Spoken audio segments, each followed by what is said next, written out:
News at 8। लट्समाइक समाचारों के साथ मैं महेश सिंह। राष्ट्रपति द्रौपदी मुर्मू ने आज लखनऊ में ब्रह्मा कुमारी राज्य प्रशिक्षण केंद्र का उद्घाटन किया।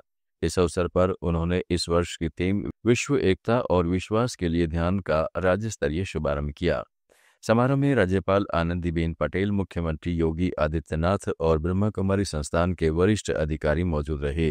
राष्ट्रपति ने कहा कि भारत की प्राचीन सभ्यता विश्व को वसुधैव कुटुंबकम का संदेश देती है।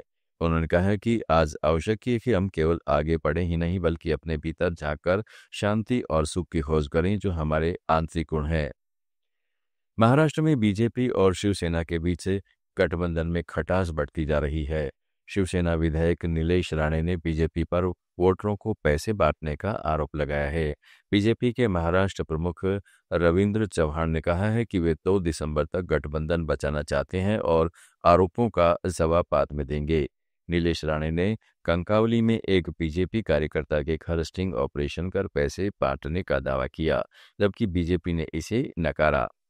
रेवेन्यू मंत्री चंद्रशेखर बावनकुले ने कहा है कि अगर कैश में कोई गड़बड़ी मिली तो कानूनी कार्रवाई होगी, लेकिन स्टिंग का तरीका सही नहीं। नीतीश राणे ने भी भाई के आरोप खारिज किए और कहा कि घर पर कैश रखना गलत नहीं है। इस विवाद ने गठबंधन और स्थानीय निकाय चुनाव के माहौल को और तनावपूर्ण बना दिया है।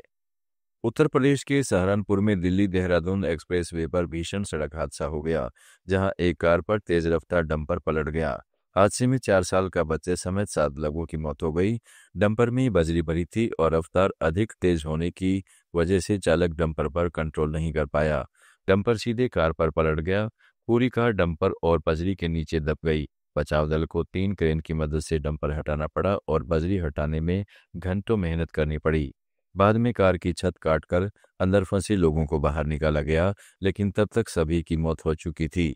बताया जा रहा है कि परिवार अंतिम संस्कार में शामिल होने गंगोह हो जा रहा था। हादसे के बाद डंपर चालक फरार हो गया। लट्समाइक न्यूज एट 8। सुप्रीम कोर्ट ने धर्मांतरण विरोधी कानून को लेकर राजस्थान सरकार को एक बार फिर नोटिस जारी किया है। जस्टिस विक्रमनाथ और जस्टिस संदीप मेहता की बेंच ने PUCL की याचिका पर सुनवाई करते हुए राज्यों से जवाब मांगा। कोर्ट ने उत्तर प्रदेश, मध्य प्रदेश, उत्तराखंड, हिमाचल प्रदेश, गुजरात, छत्तीसगढ़, हरियाणा और झारखंड के समान कानूनों से जुड़ी सभी लंबित याचिकाओं को एक साथ तय करने का आदेश दिया है। याचिका में कहा गया है कि धर्मांतरण विरोधी कानून व्यक्तिगत आस्था पर अत्यधिक सरकारी नियंत्रण लगाता है। इंटरफेथ और इंटरकास्ट संबंधों को अपराध की तरह पेश किया जा रहा है और पुलिस को अनावश्यक हस्तक्षेप के अधिकार दिए गए हैं। राज्य सरकार की ओर से solicitor general Tushar Mehta court में पेश हुए और देश भर में लंबित मामलों की जानकारी दी। महाराष्ट्र में OBC आरक्षण विवाद पर सुप्रीम कोर्ट का बड़ा आदेश आया है।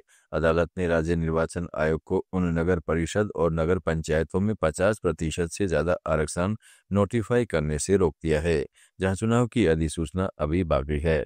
सुप्रीम कोर्ट ने कहा है कि जिन निकाय में पहले से 50% से अधिक आरक्षण लागू हो चुका है, वहां चुनाव तय कार्यक्रम के अनुसार होंगे, लेकिन उनके नतीजे रिट याचिकाओं के अंतिम फैसले से प्रभावित होंगे। इसका मतलब कुछ उम्मीदवार जीतकर भी हार सकते हैं। राज्य निर्वाचन आयोग ने बताया कि 246 नगर परिषद और 42 नगर पंचायतों में चुनाव की प्रक्रिया शुरू हो चुकी है, जिनमें से कुछ में 50% से अधिक आरक्षण है। वहीं 29 नगर परिषद, 32 जिला पंचायत और 346 पंचायत समितियों के चुनाव अभी नोटिफाई होने बाकी हैं।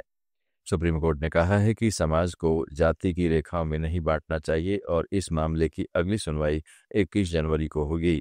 महाराष्ट्र में स्थानीय निकाय चुनाव दिसंबर 2021 से OBC आरक्षण विवाद की वजह से अटके हुए हैं। 2 दिसंबर को इन अधिसूचना निकाय में मतदान होना तय है, लेकिन नतीजे रिट याचिकाओं के फैसले से प्रभावित हो सकते हैं। समाचारों में फिलहाल इतना ही। जुड़े रहेगा लेट्स माइक के साथ। आप सुन रहे थे let's mike more than radio. Follow कीजिए हमें हमारे सोशल मीडिया प्लेटफॉर्म्स पर। It's time for news. It's time for More Than Radio. Presenting the first radio news app, Let's Mic. Let's Mic, a news-based app on your phone where you get to watch and listen news, talk shows, interviews, radio show podcasts. On